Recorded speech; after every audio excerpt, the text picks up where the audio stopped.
Penal code penal কোডে 511টা ধারা আছে। রিটেন পরীক্ষায় দুটি প্রশ্ন থাকবে। এই দুটি প্রশ্ন আনসার করার জন্য আমাদের যতটুকু পড়া দরকার আমরা ততটুকুই পড়ব।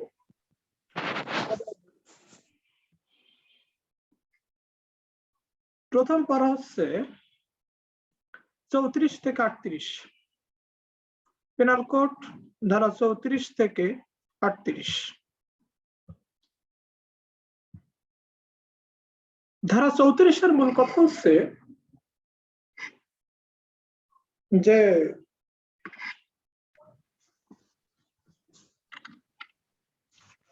ধারা 34-এর মূল কথা হচ্ছে যখন হচ্ছে আপনার দুইয়ের অধিক ব্যক্তি একই ধরনের ইচ্ছা নিয়ে, একই ধরনের অভিপ্রায় নিয়ে প্রি প্ল্যান অনুসারে, পূর্ব পরিকল্পনা অনুসারে অপরাধ সংগঠন করে থাকে, অপরাধ ঘটিয়ে থাকে, এটার জন্য আমাদের ধারা হচ্ছে 34। ধারা 34-এ আমাদের প্রি প্ল্যান থাকবে, সেখানে মেম্বার সদস্য কমপক্ষে 2 জন হবে।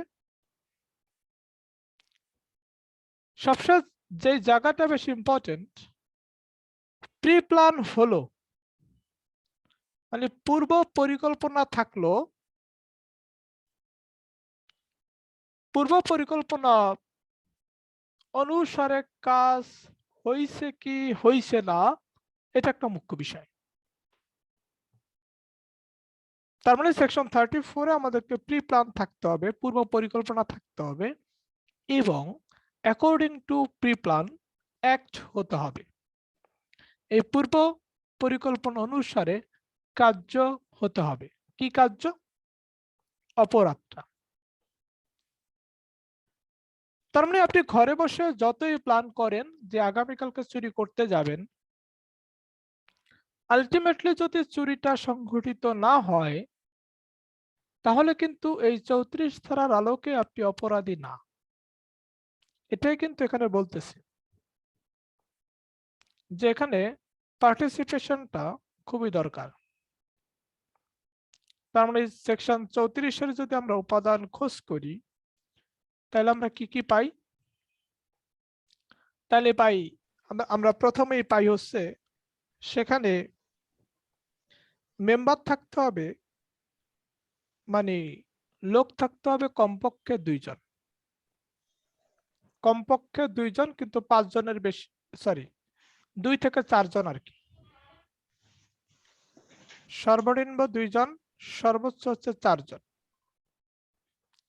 এরপর হচ্ছে এখানে প্রি প্ল্যান থাকতে হবে, পূর্ব পরিকল্পনা থাকতে হবে।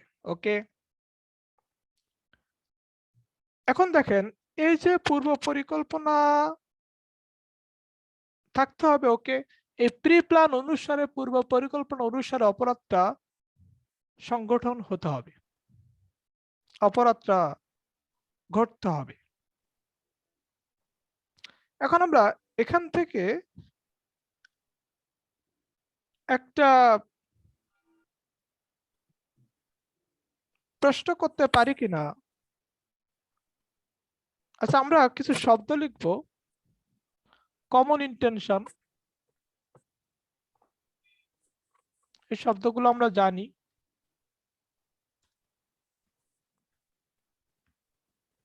কমন ইন্টেনশন 2 নম্বরে লিখবো প্রি প্ল্যান একটু হাইফেন দিয়ে, তারপর হচ্ছে পার্টিসিপেশন, পার্টিসিপেশন বাংলা হচ্ছে অংশগ্রহণ। ওকে,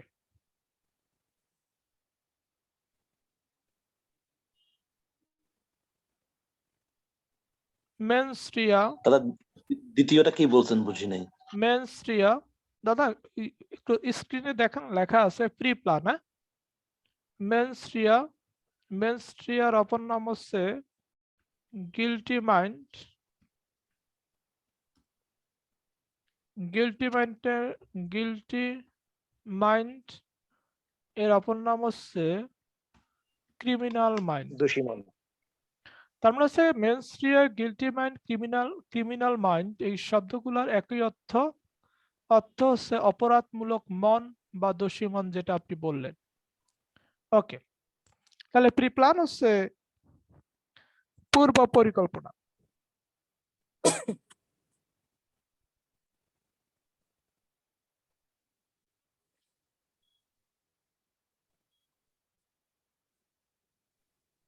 ওকে, এ পর্যন্ত আমাদের ক্লিয়ার।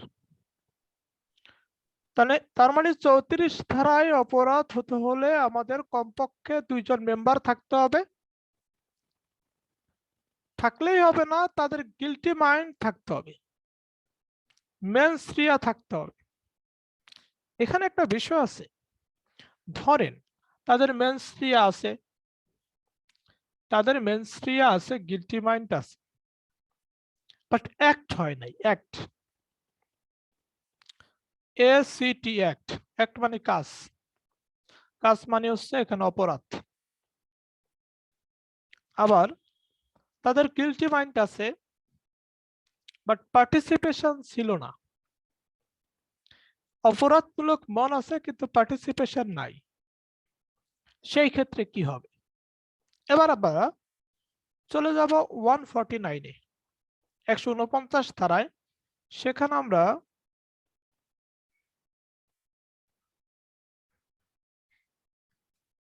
কমন অবজেক্ট কিছু শব্দ লিখি।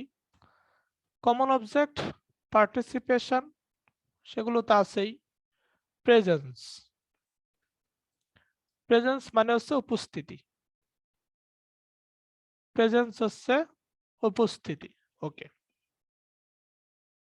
একটু মিস করেছি, কমন অবজেক্ট তারপরে প্রেজেন্স, একটা হচ্ছে জয়েন্ট লায়াবিলিটি। জয়েন্ট লায়াবিলিটি মানে হচ্ছে যৌথ দায়, জয়েন্ট লায়াবিলিটি, যৌথ দায়। কমন অবজেক্টের ক্ষেত্রে কমন অবজেক্ট, কমন মানে সাধারণ, সাধারণ মানে হচ্ছে একই, সেম। অবজেক্ট মানে হচ্ছে উদ্দেশ্য। যখন 5 বা 5 জনের বেশি ব্যক্তির, তাহলে কমন অবজেক্টে আমাদের সেকশন 149, কমন অবজেক্ট আমাদের মেম্বার কত? আমাদের মেম্বার হচ্ছে কমপক্ষে 5 জন, কমপক্ষে 5 জন। ওকে,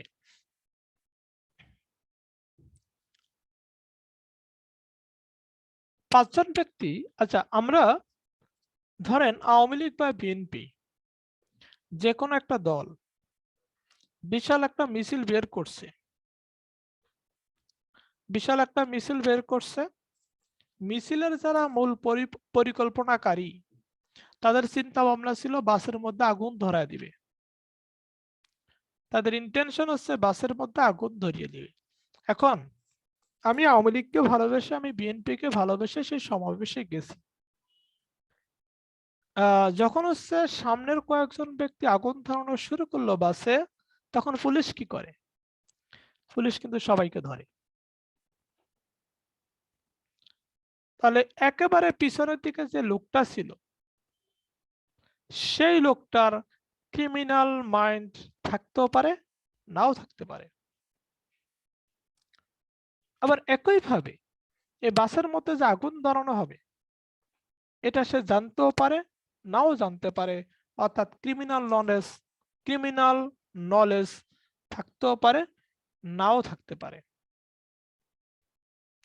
তাইলে সে ওখানে কি করছে বলেন তো? সে সেখানে শুধুমাত্র উপস্থিত ছিল, শুধুমাত্র প্রেজেন্ট থাকার কারণে তাকে সেখানে ধরা হয়েছে, তাকে গ্রেপ্তার করা হয়েছে। এখন তার কি মেনস্ট্রিয়া ছিল? উত্তর হচ্ছে না। সে কি জানতো যে বাসে আগুন ধরানো হবে? উত্তর হচ্ছে না।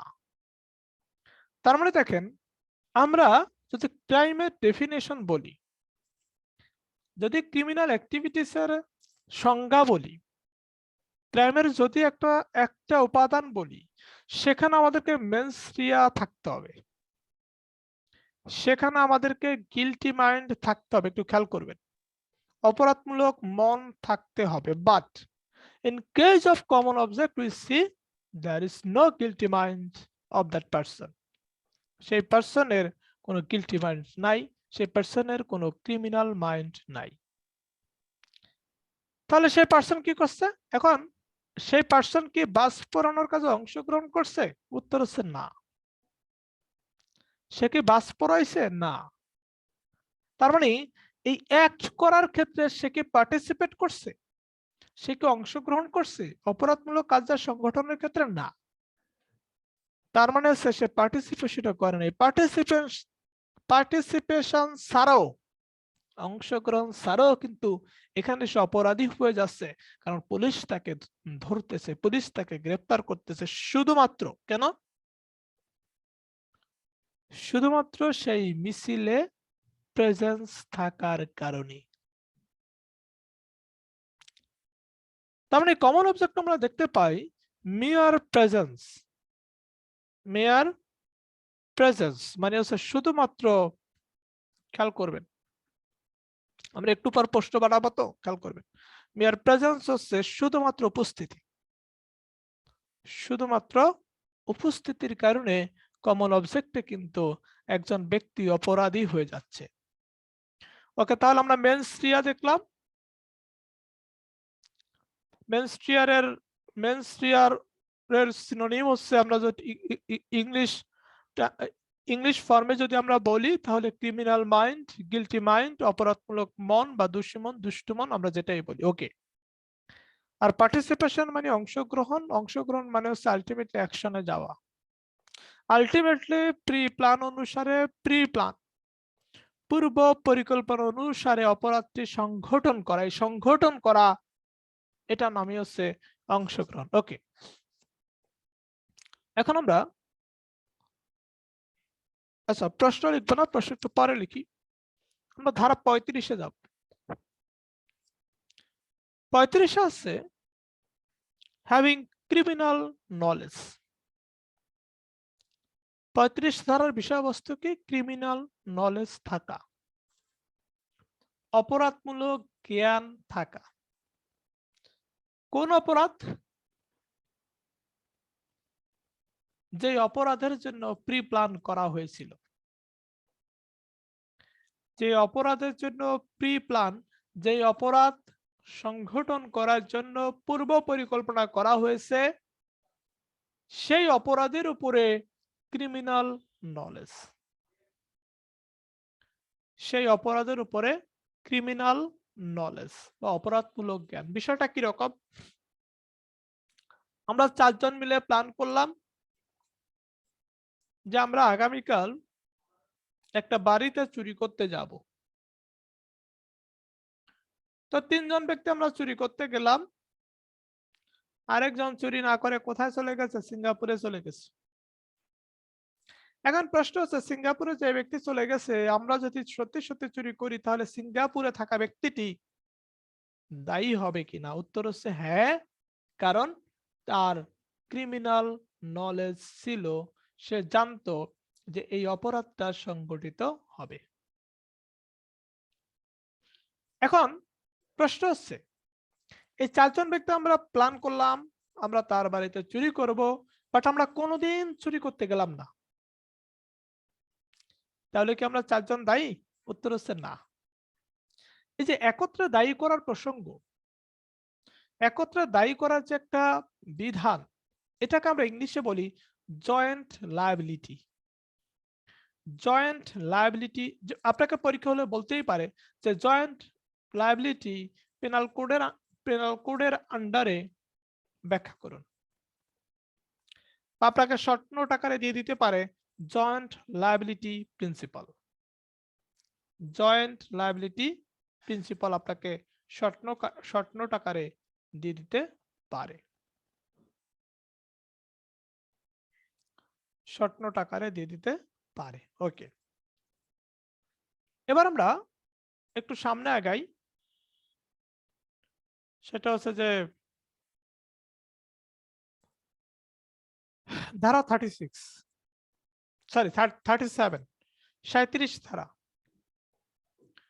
37 ধারাতে কি বলছে যে mutual participation, mutual cooperation. Cooperation মানে কি? সহযোগিতা করা, মানে একে অপরের সহযোগিতায় একটা অপরাধ ঘটা। এটা হচ্ছে সেকশন 37। কিন্তু এই যে একে অপরকে যে সহযোগিতা করবে, চারজনে মিলেমিশে যে একটা অপরাধ সংগঠন করবে, কিসের ভিত্তিতে? On the basis of pre plan of that offence. সেই অফেন্সের, সেই অপরাধের প্রি প্ল্যান অনুসারে, রাইট? আগে সে প্রি প্ল্যান করছে, আগে পূর্ব পরিকল্পনা করছে। পূর্ব পরিকল্পনার অংশ হিসেবে যখন সেই পরিকল্পনাকারীদের একটি কাজের মধ্য দিয়ে না, কতিপয় কাজের মধ্য দিয়ে একটা অপরাধ সংগঠন হবে, সেভারাল অ্যাক্টস হবে। কি হবে? অনেকগুলো কাজ হবে,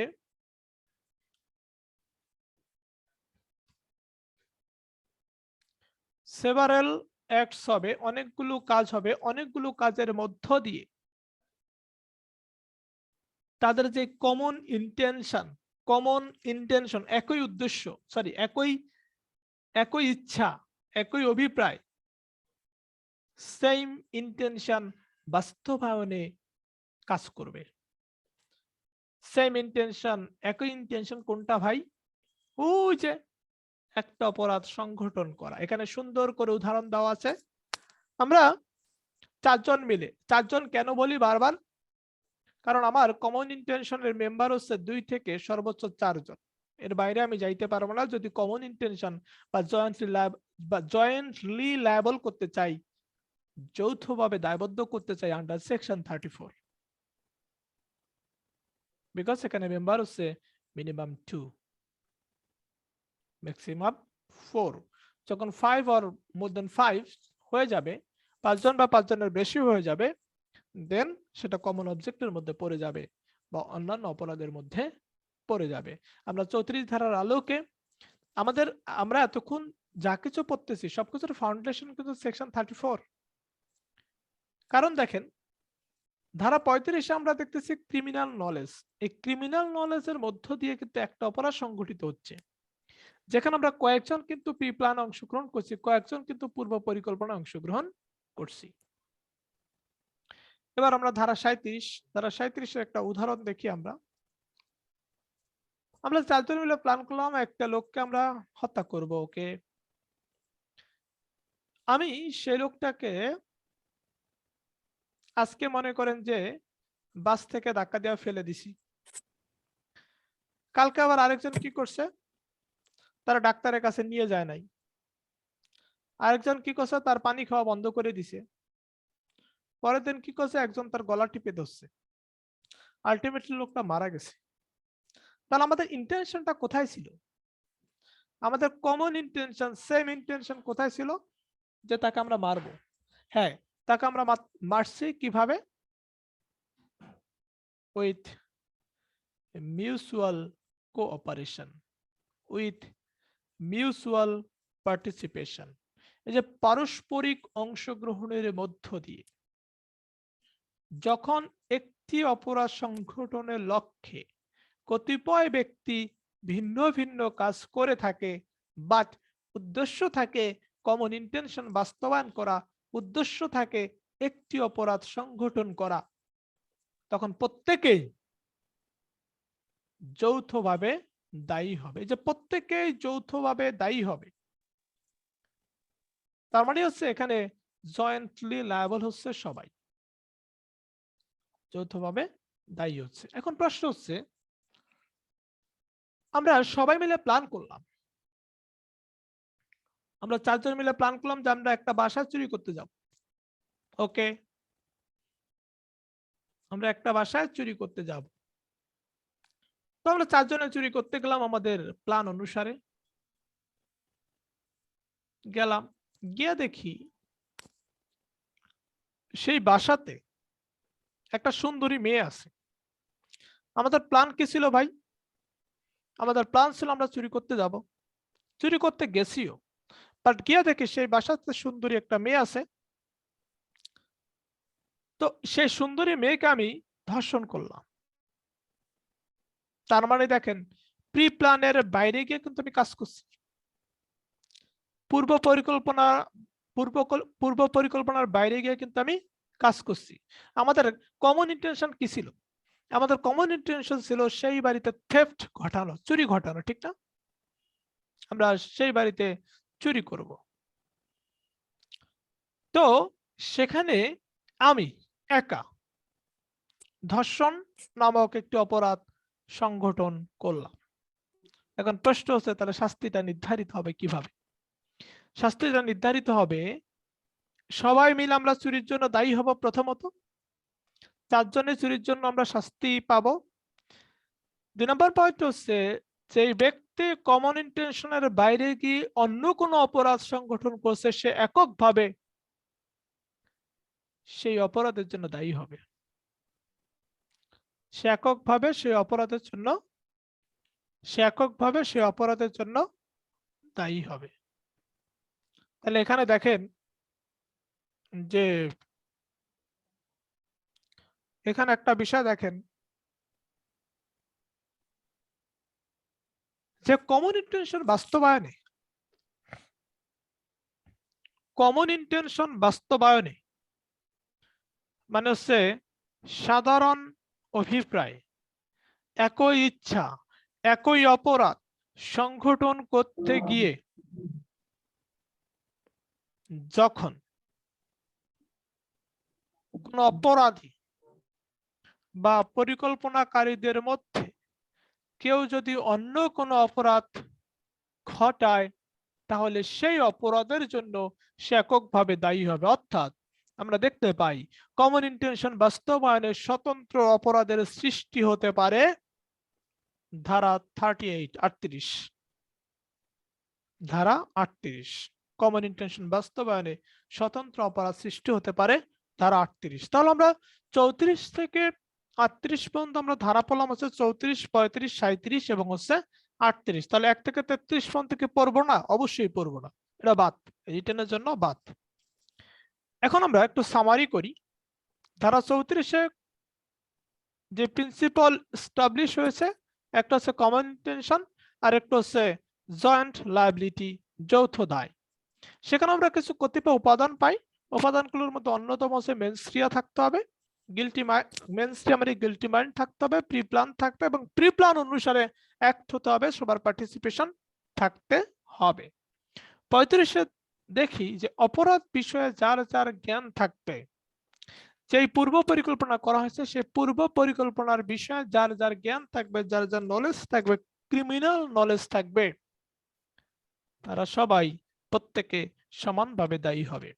37-এ দেখতেছি যে কমন ইন্টেনশন বাস্তবায়নে যখন কতিপয় ব্যক্তি বিভিন্ন ধরনের কাজের মধ্য দিয়ে একটি অপরাধ সংগঠন করবে তখন প্রত্যেকে দায়ী হবে। 38-এ দেখতেছি কমন ইন্টেনশন বাস্তবায়নে অর্থাৎ একটি অপরাধ, যে অপরাধের জন্য প্ল্যান করা হয়েছিল সেই অপরাধ বাস্তবায়নে, সেই অপরাধ সংগঠনে স্বতন্ত্র অপরাধের সৃষ্টি হচ্ছে, কারণ কমন ইন্টেনশন বাস্তবায়নে যারা যারা পার্টিসিপেট করে এদের মধ্যে কেউ যদি আলাদাভাবে কোনো অফেন্স ক্রিয়েট করে তাহলে সেই অফেন্সের জন্য, সেই অপরাধের জন্য সে এককভাবে দায়ী হবে, কারণ সে পূর্ব পরিকল্পনা অনুসারে কাজ করে নাই। এখন আমরা আসি, এখন আমরা প্রশ্ন লিখব। প্রথম প্রশ্ন, সবাই খাতা কলম নেন। দাদা 37টা আরেকবার বলবেন। 37 হচ্ছে যে আমরা 4 জন মিলে প্ল্যান করলাম। এখন 4 জন মিলে আমরা একই ধরনের কাজ করব না, বাট আমাদের উদ্দেশ্য হচ্ছে যে একটা লোককে আমরা মেরে ফেলবো। সবাই কিন্তু একভাবে আমরা কাজ করতেছি না। কেউ তাকে লাঠি দিয়ে আঘাত করতেছি আজকে, কালকে মনে করেন যে আরেকটু কাজ করলাম, পরের দিন আরেকটু, এভাবে করতে করতে তাকে মেরেই ফেললাম।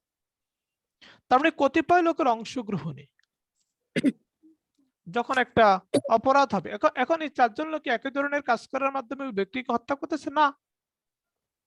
আপনি ধরেন তাকে খাবার দিলেন না, অন্যজন ধরেন তাকে লাঠি দিয়ে পিটাইলো, আরেকজন হচ্ছে গলার টিপ দিয়ে ধরলো, আরেকজন পানিতে ফেলে দিল, আলটিমেটলি সে মারা গেল। ক্লিয়ার সত্যজিৎ দা? ক্লিয়ার। ওকে, 34 থেকে 38 কারো কোনো প্রশ্ন? দাদা 4 জনের ভিতরে যদি একজন না থাকে তাহলে কি সে অপরাধী হবে কিনা 37 দ্বারায়? 37 ধারায়? আচ্ছা, প্রথমত সে অপরাধী হবে। প্রথমত সে অপরাধী হবে। আমরা যদি 35 ধারাতেই যাই, এখন এই ক্রিমিনাল নলেজ থাকাই সে অপরাধী, কিন্তু 37 ধারাকে যদি বলি তাহলে কিন্তু সে অপরাধী হচ্ছে না।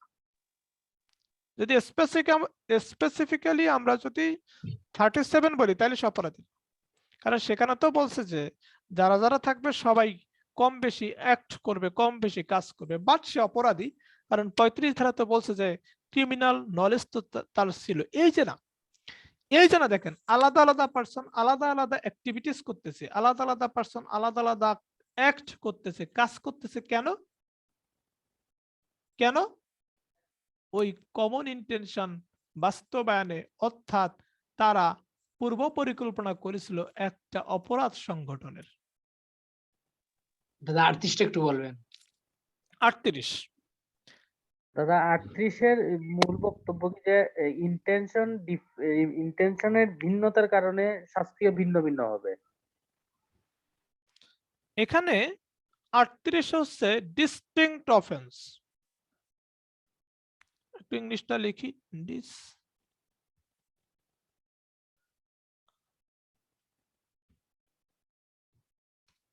ডিস্টিংক্ট অফেন্স, বাংলা হচ্ছে স্বতন্ত্র অপরাধ। কেন? To implement